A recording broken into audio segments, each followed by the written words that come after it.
All right, welcome to it, everybody. Welcome to In the Paint. I'm Dan Tanner on Altitude Sports Radio 92.5's digital platforms, YouTube, Altitude Sports Radio YouTube page is where you can stream the show, twitch.tv/altitudesr, our Twitter page at altitudesr. And please join the show there. We'll be taking your comments tonight. First home win of the season for your Denver Nuggets tonight down at Ball Arena as they get the victory over the Utah Jazz. 129-103 is your final.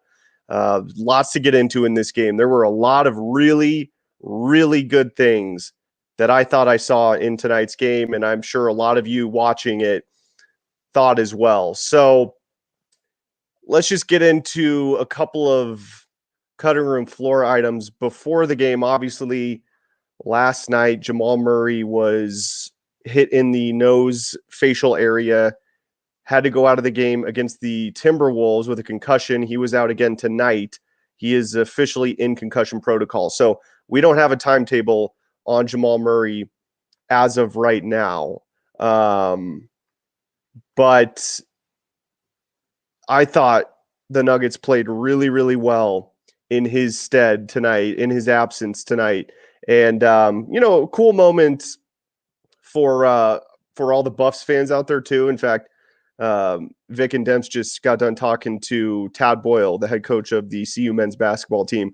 Well, he was in attendance because former Buff Cody Williams was in action tonight for the Utah Jazz. He was a lottery pick this year for the Utah Jazz, along with Tristan Da Silva and KJ Simpson were the three Buffs draft picks in this past summer's NBA draft. So really cool to see Cody Williams get out there.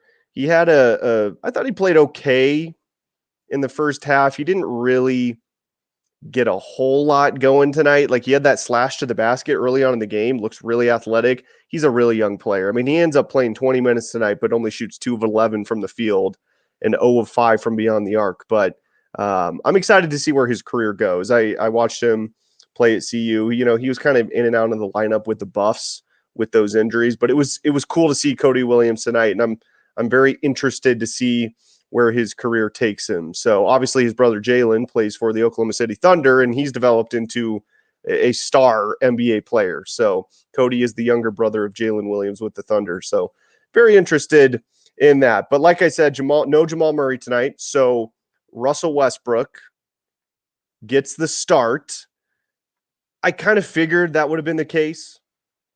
That would have been the case. Just his veteran leadership was something I would assume Coach Malone was looking for when it came to deciding on who was going to take Jamal's spot in that. So Kevin's asking, he says, "Hey DT, what's up, Kevin? Hope you're doing well, man." Kevin's asking, was Jamal in uniform tonight? No, he's in concussion protocol. So not in uniform.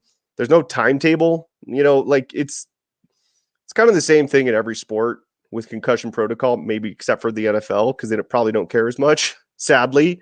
But it's just kind of a day-by-day basis. So it depends on the severity of Jamal's concussion and all that stuff. So we'll see. We'll see what goes on there. Casey Kenny says, "How do we get Jokic in the three-point contest?" We're going to get into that in just a little bit, because I've got a stat for you as far as Nikola Jokic's three-point shooting to start the season. That is just mind-blowing. So we will get into that. So hang tight. But I did just want to kind of get into the game here. And then we've also got to talk about what transpired with the 76ers tonight.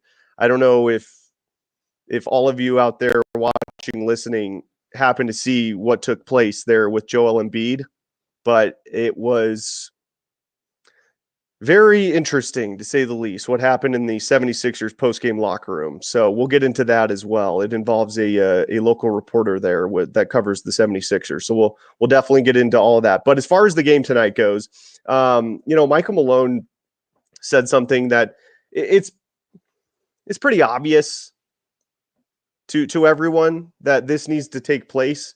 But I'm glad he said it, and I'm glad he's,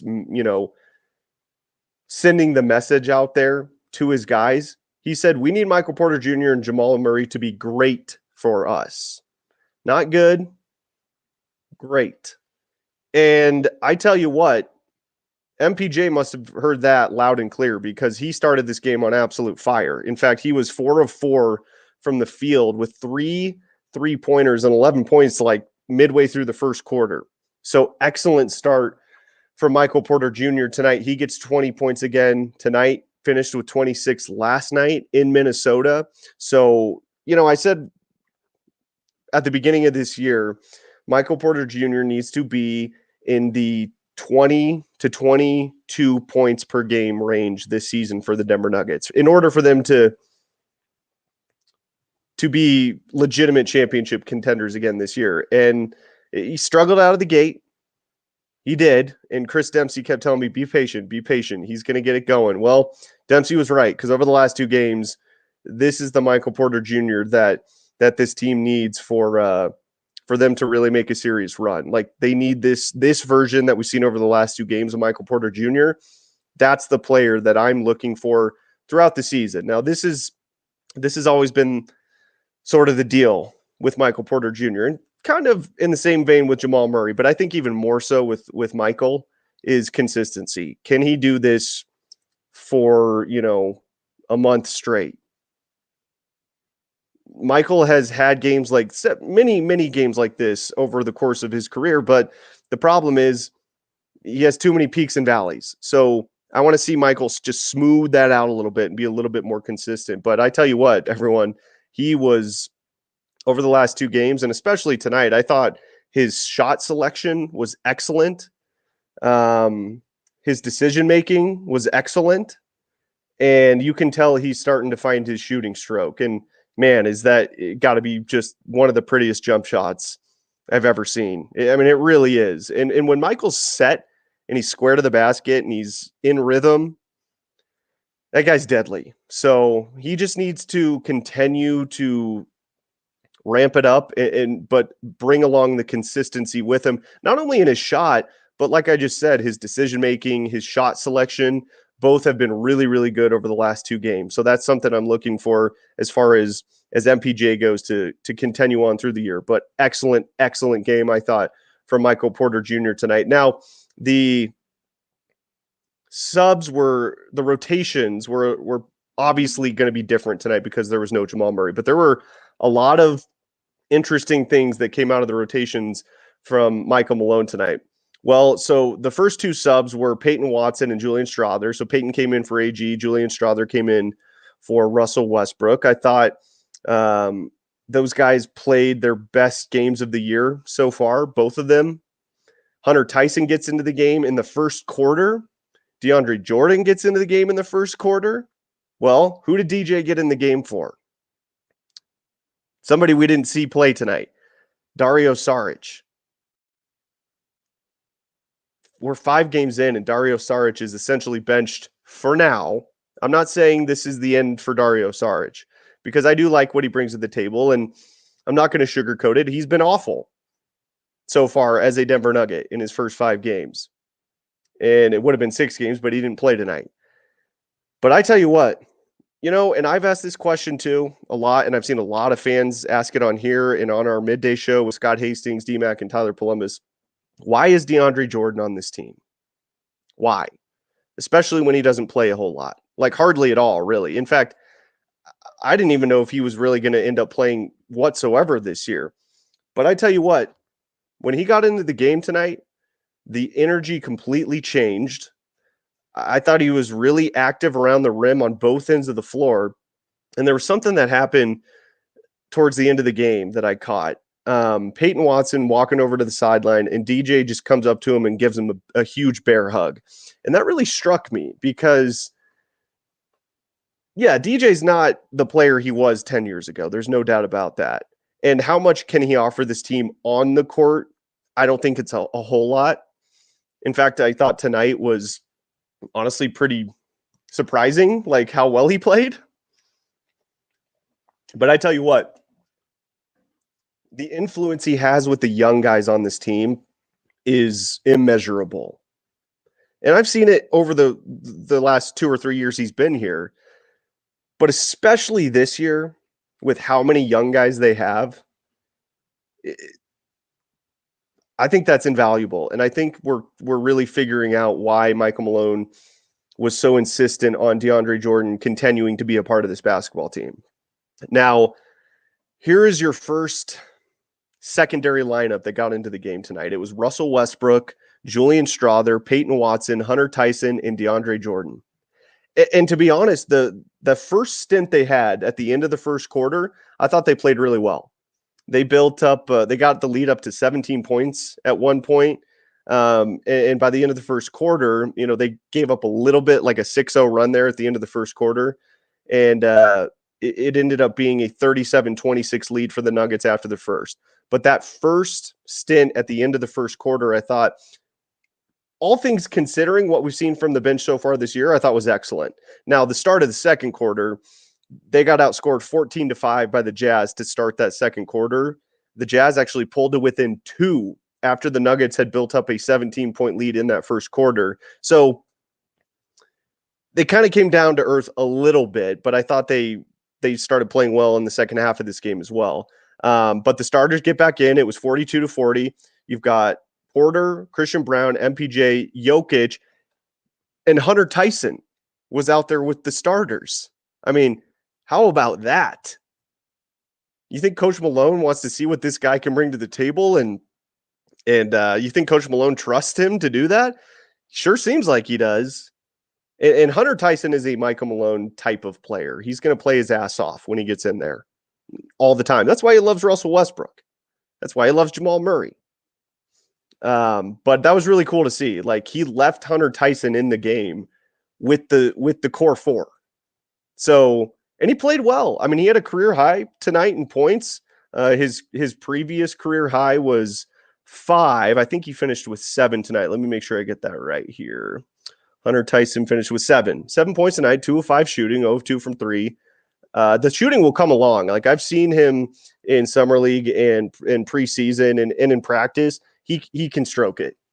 I'm not worried about Hunter Tyson's shooting. In fact, I was kind of more surprised his ability and willingness to get to the rim tonight, I thought was excellent. So, look, I'm excited for Hunter Tyson. I really like this kid, and I think he brings a lot to the table. He was like talking trash to the Jazz players. I mean, that was really cool to see from Hunter Tyson. He's got a little bit of dog in him as well, and obviously I think that's another reason that Michael Malone wants to see what this guy gives him. So that was really cool to see. So the starters get back in, like I said, with Hunter Tyson in there over Russell Westbrook, and they got the lead back up. They were down or up by 2 when they came back in. They ended up getting it to a 65-56 lead at the half. And at halftime, your leading scorer for the Nuggets were MPJ with 18, AG 10, and Jokic 9. So good first half for the Nuggets, especially coming off a back-to-back, the second night of a back-to-back. They got in at like 3 a.m., Scott was telling us this morning, I should say. So the fact that they came out with the energy and effort they did tonight, I thought was a really positive sign of the mental makeup of this team. So that was really cool to see. And then we get to the third quarter. That's where Christian Brown and Nikola Jokic just went ballistic from beyond the arc. Christian Brown hits back-to-back threes. Jokic hit 3 in a row from beyond the arc. That got the lead up to 20. Joker scored 18 points in that third quarter. And here's the stat I was talking about earlier that I wanted to get to as far as Nikola Jokic shooting the 3 ball so far this year. He's shooting 16 for 27 from beyond the arc. That's 60%. Nikola Jokic, I get it, 6 games in, but this is still really impressive. 6 games into the season, he's shooting 60% from 3-point range. That's incredible. So that was really cool to see. The Nuggets had the 99-75 lead after 3. No starters in the fourth. We saw Zeke Naji get into the game, Trey Alexander. Jalen Pickett gets into the game late, except for Dario Saric. So you've got to wonder, like, is Dario Saric in the doghouse already for Michael Malone? I get him not playing big minutes tonight because he has been really bad so far to start the year. But to not have him go in quote unquote garbage time was kind of interesting to me. Maybe you try and just let him get out of his funk with the bench, the end of the bench guys, in garbage time. But he's got to prove to Coach Malone, whether it's in practice or whatever, that he is ready to go. And hey, I give Coach Malone credit. Like, he shouldn't have played Dario Saric tonight. I mean, I don't disagree with the decision. He's been really, really bad. But I will say they're going to need him this season. They are. Unless Zeke Naji is going to come in and just fill that void, or DeAndre Jordan. But I don't know if I trust either of those two guys to be able to do that consistently, at least yet. But I don't trust Dario Saric from what I've seen through the first 5 games to do that either.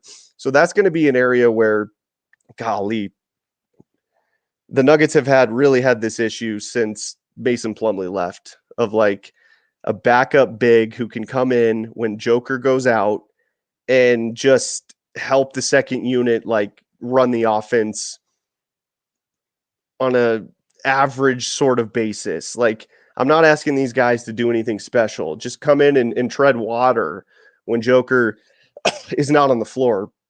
But this is going to be, it's kind of like the Avs goalie situation right now. Like, it really is. They're just kind of rotating these guys and experimenting and then figure it out as they go along. Well, I think that's what Michael Malone is going to end up doing here over the next couple of weeks with the backup 5, because you can't be putting Aaron Gordon the backup 5 consistently throughout the year. It's just too much of a workload. They cannot do that again this year. I get why they do it, but I thought they had to, or were forced to go to that look too much last year. And AG was just, you talk about that team being worn down and grinded into the ground at the end of last season. I think Aaron Gordon was probably first on that list as far as Nuggets players who were just dead and tired by the end of that playoff series. So I don't think that's a viable strategy moving forward, having AG just come in and fill the 5 position on a consistent basis this year for the Nuggets. They cannot do that again this year. So Zeke Naji, DJ, or Dario Saric is going to have to show Michael Malone and his teammates that one of those 3 guys is capable of consistently sort of filling that void. But the Nuggets had 39 points off turnovers tonight. I don't remember seeing a number that high. That is incredible. They turned the Jazz over 24 times, which was great. And no starters in the fourth. Scott Hastings talks about this all the time, and it's a really good point. You want to talk about load management in the NBA. We're not doing it Joel Embiid, Ben Simmons style. The right way to do it is to blow out a team you should at home and not have your starters play in the fourth quarter. And if you do that 4 or 5 times a year, that's, 2, 3 games, 2, 3, 4 games that they get miles taken off of their bodies. So I always love, you hate to see Joker get the soundboard double. It doesn't get the triple double because he didn't play in the fourth, but who cares? I'd rather him be sitting on his behind the entirety of the fourth quarter and resting up, as well as the other starters. So those are my favorite kind of wins, when the starters don't have to play in the fourth quarter. I mean, obviously it's fun to, just see them blow a team out, which the Jazz are not very good this year. I know it's a shocker. They're the only team in the NBA that does not have a win yet, but they're beating teams they should beat. And tonight they were able to get those miles off the bodies for the starters in that fourth quarter. So all in all, just the Nuggets did exactly what they were supposed to do tonight. They crushed the Jazz at home, even though they had a chance for all the excuses in the world. They just came out and did what they should have done against a pretty bad rebuilding Utah Jazz team. In fact, after the game, Michael Malone said he played DJ at backup center tonight, partly because of the matchup and how many bigs the Jazz play. Also, Jordan is a big body, rebounder, rim protector, and he wanted to let him and Russell Westbrook run the pick and roll. Okay, sure. In my opinion, that's a really nice, long-winded answer of saying I don't trust Dario Saric right now, or Zeke Naji. So we'll see. But yeah, that was the right decision tonight, and I loved it. All right, keep your comments coming in on the comments line here. I'm going to scroll through these here real quick. Let's see here. Daniel saying sounding like Embiid is suspended for the season plus playoffs. Where are you seeing that? I'm not seeing that. I'll have to confirm that. I mean, that would be insane. Okay, so we might as well just get to it then. The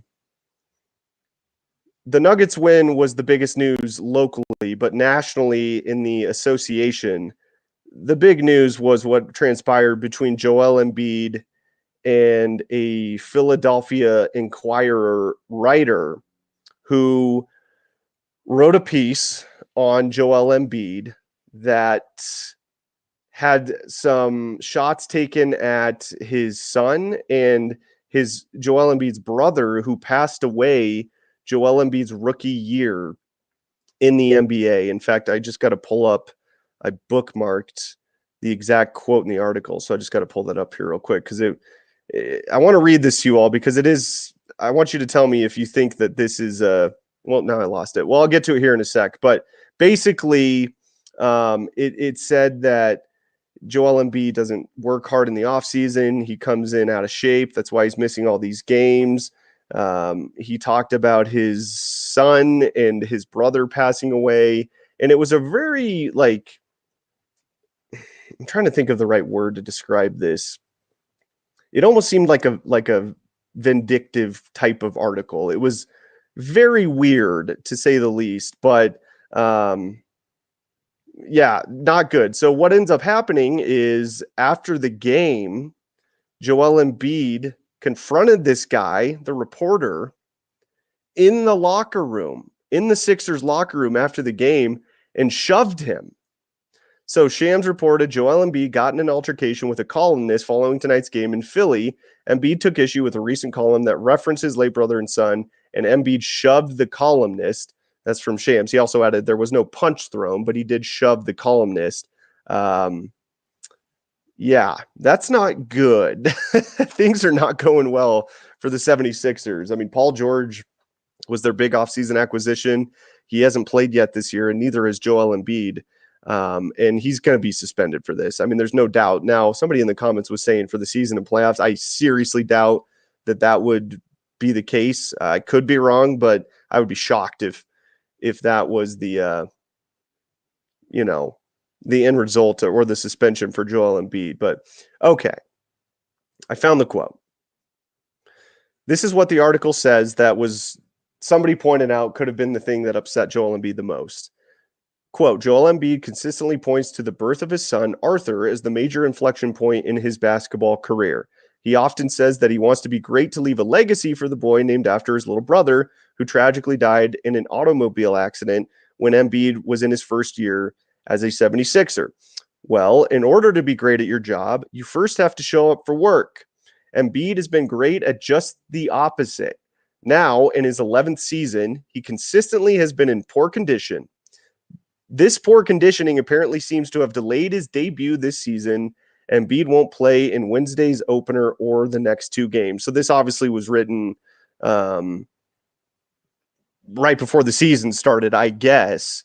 But yeah, that's you tell me what you think in the comments about that, because that, to me, like, there's a fine line of, and this is something all of us in the media have to kind of toe the fence on, of being fair and honest about the teams we're covering, but also being respectful and sensitive to things that the players are sensitive about, if you catch what I'm saying, especially like personal, tragic type of things like Embiid experienced with his brother passing away, which is horrific, obviously.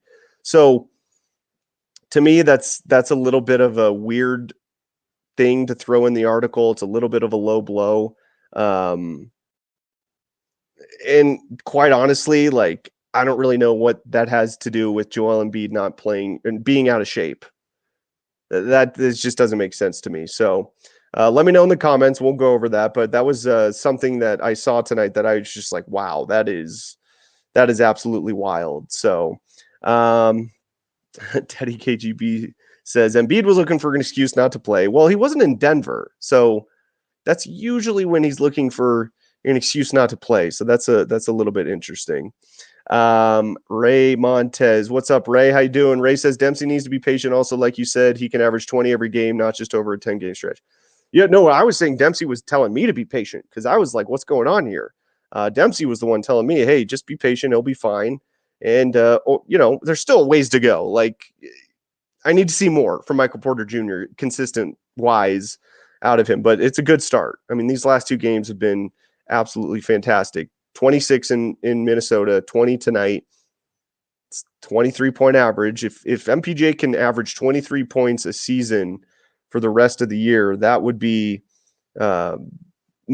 exactly what I would be asking for from him. And I'm asking for that because I think that's what it would take in order for him to provide enough scoring punch to this team in order for them to really compete. Because like we've talked about, and I know Jamal's out right now, but those two, Michael Malone, like you said, if you missed it, he said before the game, Jamal Murray and Michael Porter Jr. have to be great for this team.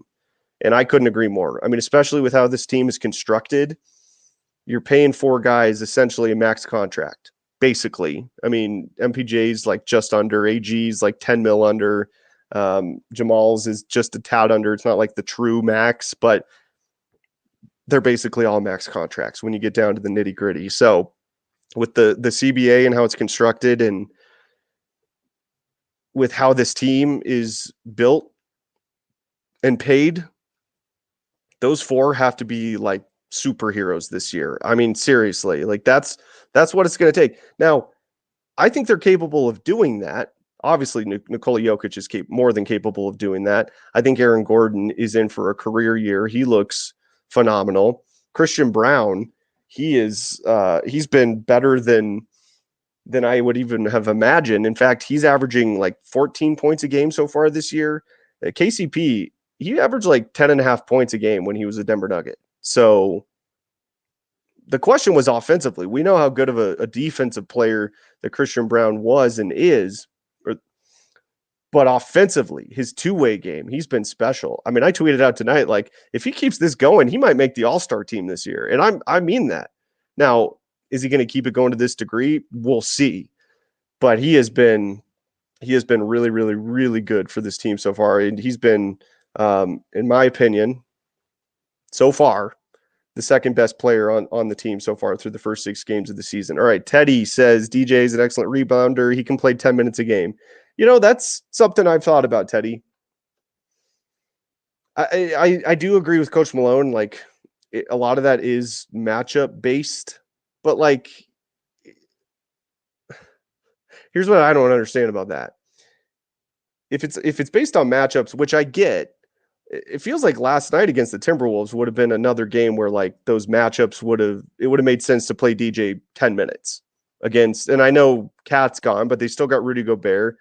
Julius Randle's not as tall as those other trees in the middle of the low post there, but he's a big dude and he's a really good rebounder.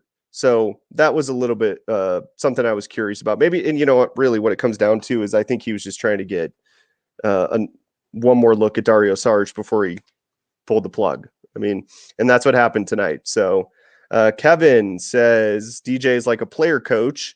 This team needs a player coach. Yeah, and I talked about that earlier, Kevin. You're absolutely right. And at the end of the game, I don't know if y'all caught it, but Peyton Watson's walking over to the sideline during a timeout, and DJ's just there, like arms wide open, gives him a huge bear hug. I really was trying to think about why Michael Malone was so adamant about keeping DeAndre Jordan on this team. Well, I think we know why now. He really has done more for the young guys on this team than really any of us know.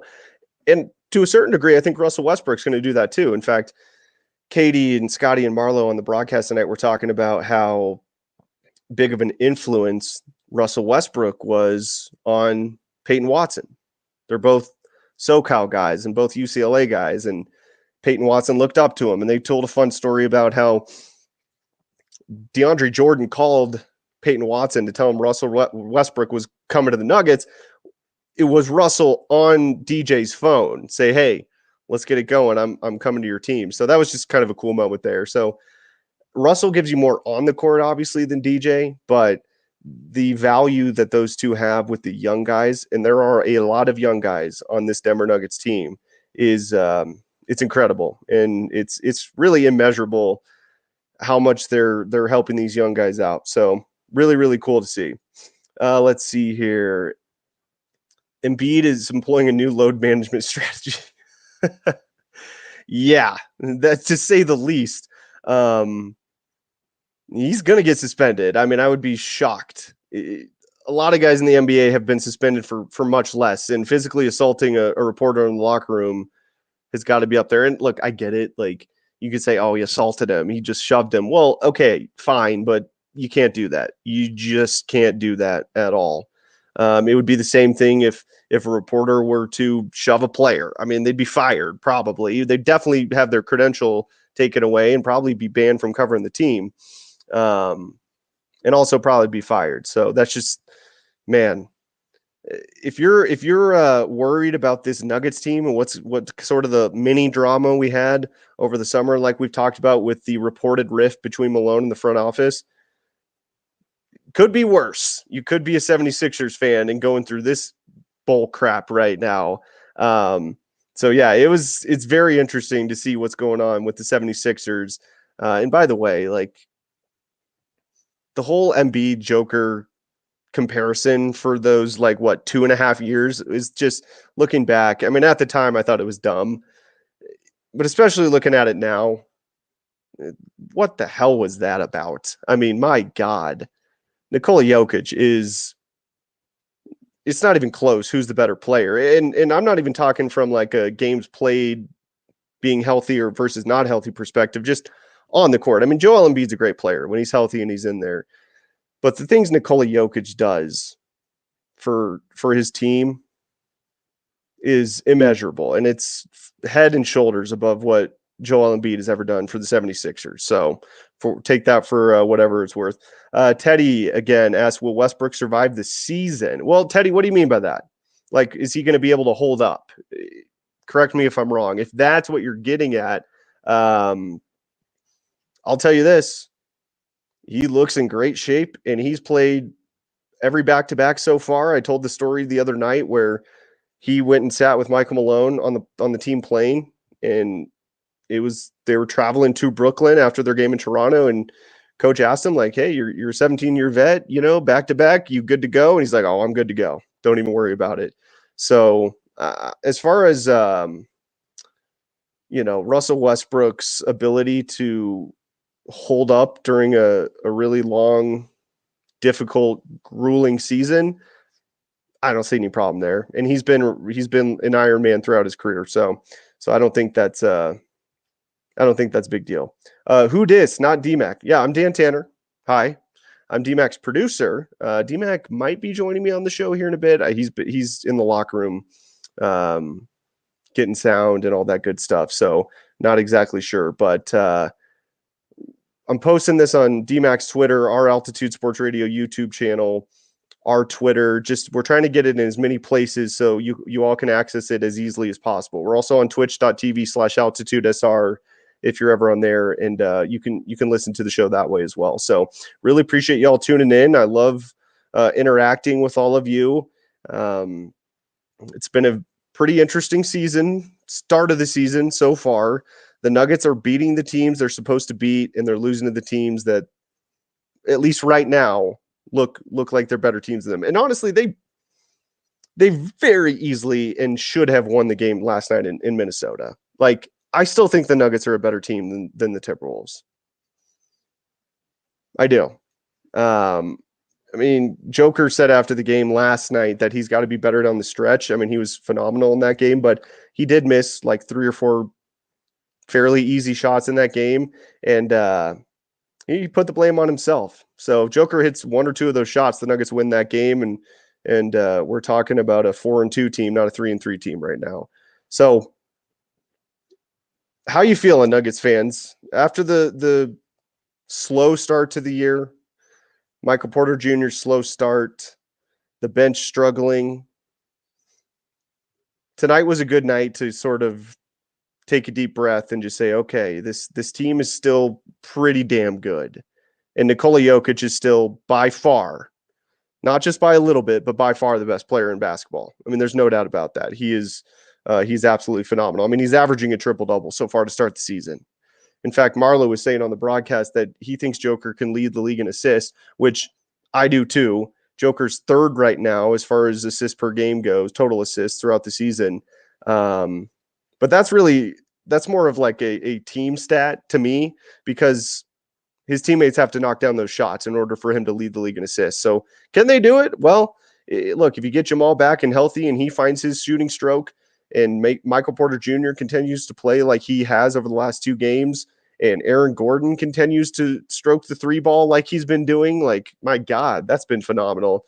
I think he could do it. I absolutely think he could do it. So let's get some more of your comments here. Casey Kenny just said Jokic just shoved D-Mac.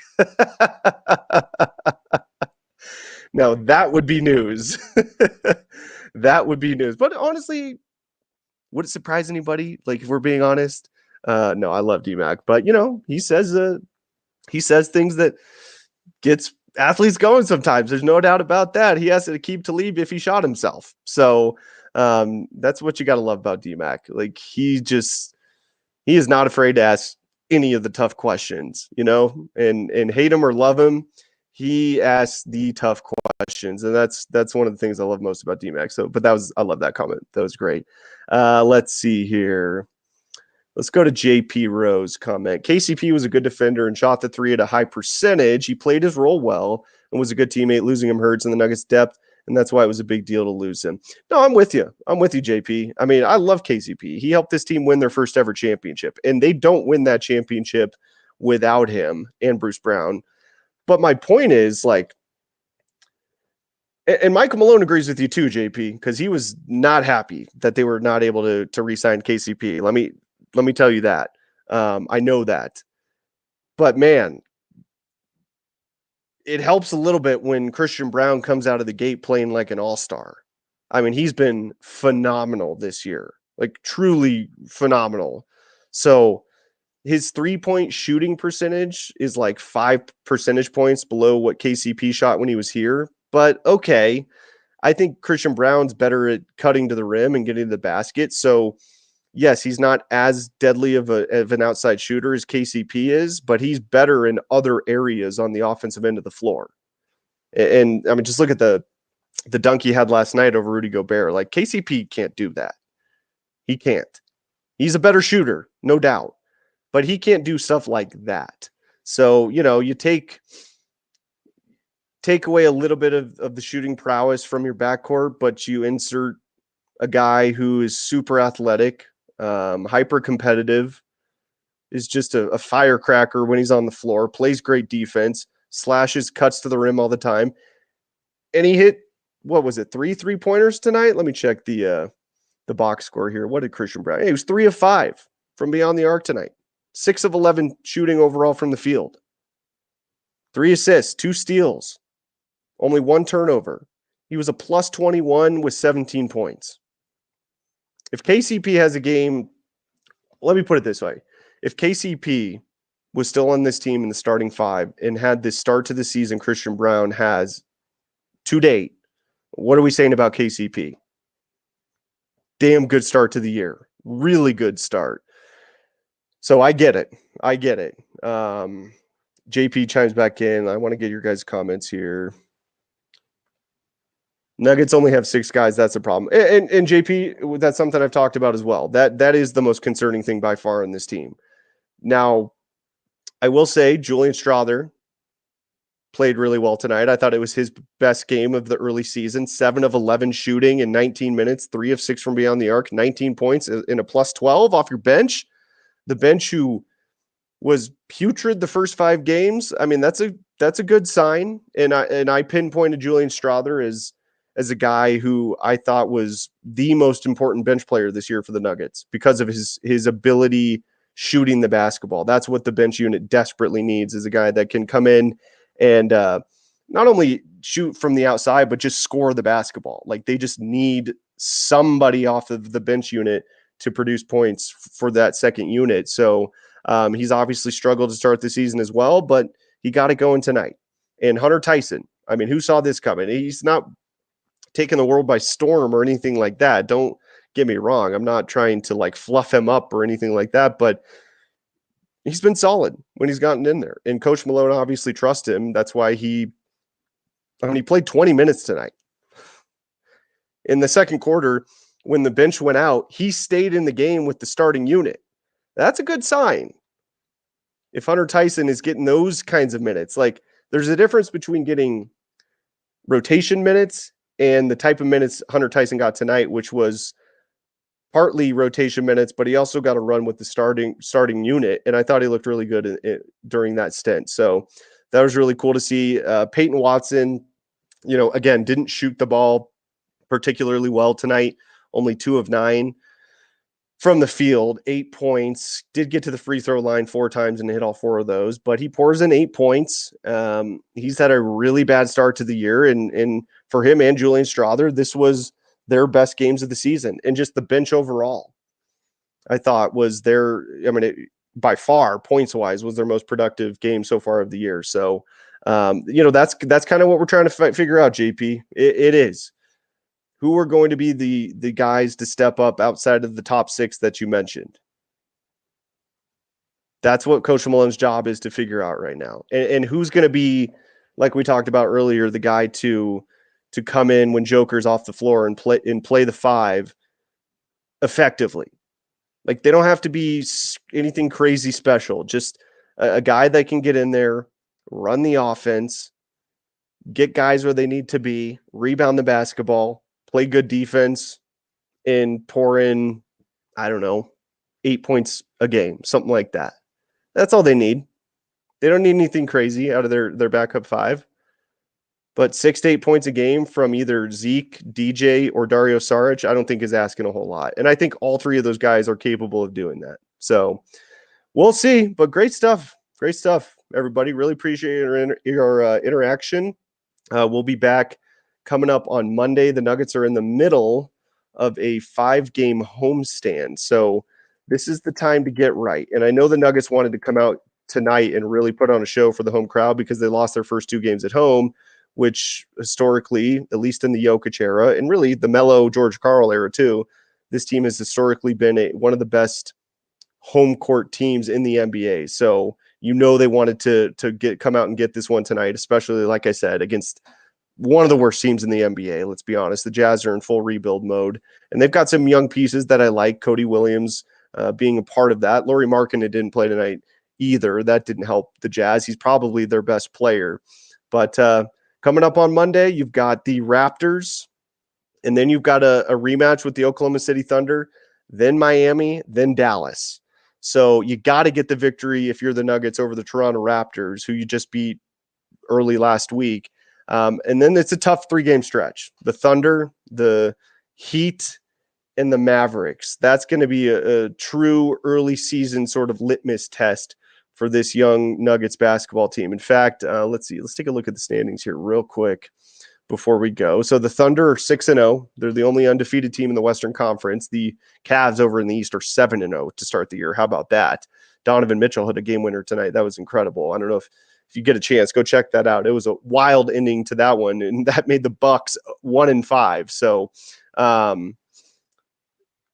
let's see. They've got the Heat after that. The Heat right now are 4th in the East. They're 3-2.